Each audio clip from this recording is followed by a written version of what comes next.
Tonight's MAFS dinner party was juicy as fuck, but before we get into it, if you love my reviews, hit that follow button and let's do this every night together. Rhea and Jeff, Jamie and Dave, and Beth and TJ all entered the dinner party as a united front. And shock horror, so did Marina and Tony, and Jackie and Ryan. Fina entered alone and shared some disturbing news with the group. So apparently on Saturday night, Adrian and Sierra caught up for dinner. At that moment, Sierra entered the room, followed by Adrian, who was blissfully unaware of how hated he is. Afina, of course, wasn't impressed, and all Adrian could say was, "Smile, Afina! Afina, smile!"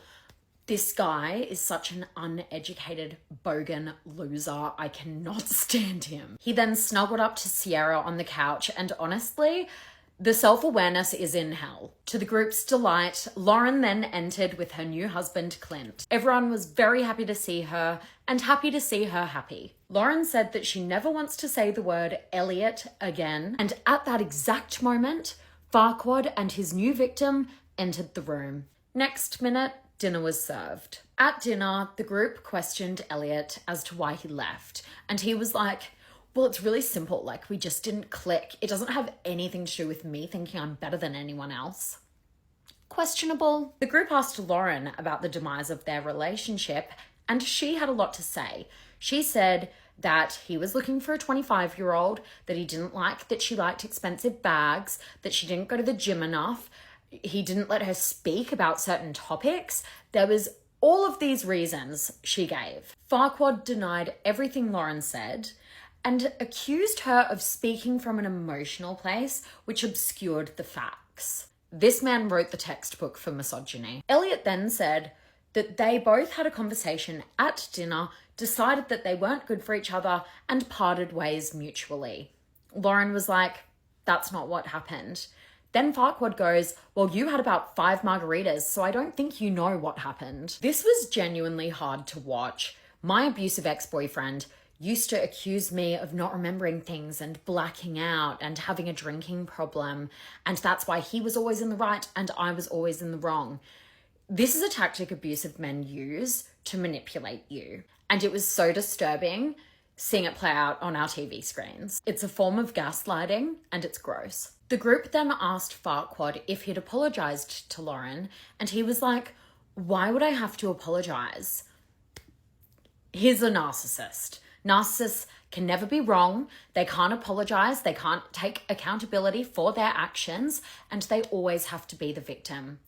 Then he said that he did her a favor because now she's found someone that she actually likes. Wow, what a hero. Finally, Veronica piped up and was like, "Actually, the way that you shamed Lauren for having 5 margaritas was disgusting."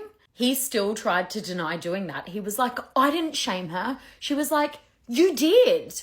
Just then." Elliot was like trying to back out of the corner he was in. And I love that she stood her ground and called him out for his bad behavior. Go queen. She then went on to say that Elliot took no accountability for his actions and that it was a massive red flag. Amen, sis. On the other hand, Lauren and Clint looked super happy. Lol, suck a dick, Farquaad. Jackie surveyed the room and decided that her and Ryan were one of the strongest couples. In order to prove this, she approached Ryan and said, "Give me 10 things that you like about me. 10 compliments, please." Ryan was like, "Well, firstly, I love that you eat well and you look after your body." The group was like, "Is that what you're actually going to compliment your wife on? You guys are bizarre." The group then asked Jackie if she sees a future with Ryan, and she was like, "Well, of course. I mean, we take really nice photos together." Hilarious. You couldn't write this shit. Billy then grabbed the room's attention. He was like, "Excuse me, everyone. Afina has something to say." Afina then tried to explain to Adrian that all she wanted was for him to show up for her, but instead he left the experiment. She came home to his ring on the table after he threw a manatee because he wasn't included in the photo shoot. And apparently he sent her a message asking her to pack his bags. This guy is such a pig. Throughout the whole thing, Adrian kept on interrupting her and interrupting her and interrupting her, and eventually the group was like, let her speak! Eventually, it was Adrian's turn to speak.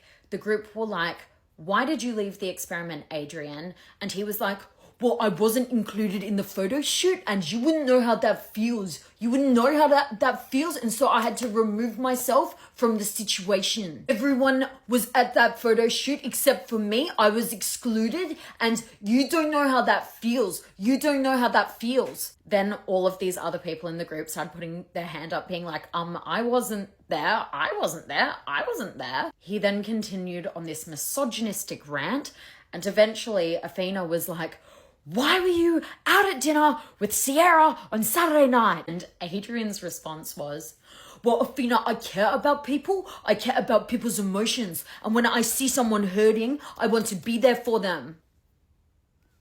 Where were you for Athena when she was upset? Your logic makes absolutely no sense. Another example of a man delusionally thinking he's the hero.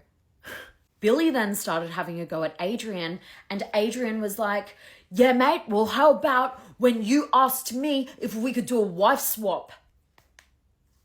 Billy! No, not our king. Billy owned up to his mistake. He was like, yeah, I said that, but I was really upset with everything going on, and I get that, but still not a good look. It was hilarious seeing Sierra on her high horse being like, oh my God, I can't believe you said that. As though that's something she doesn't desperately want. Then Sierra and Adrian snuck away from the table for some alone time, and Adrian was like, oh Sierra, maybe like we actually should do that wife swap thing. And the episode ended with Sierra's face being like, will there be a wife swap? I don't know, but I need to find out. If you love my reviews, hit that follow button and I'll be here same time, same place, Sunday night.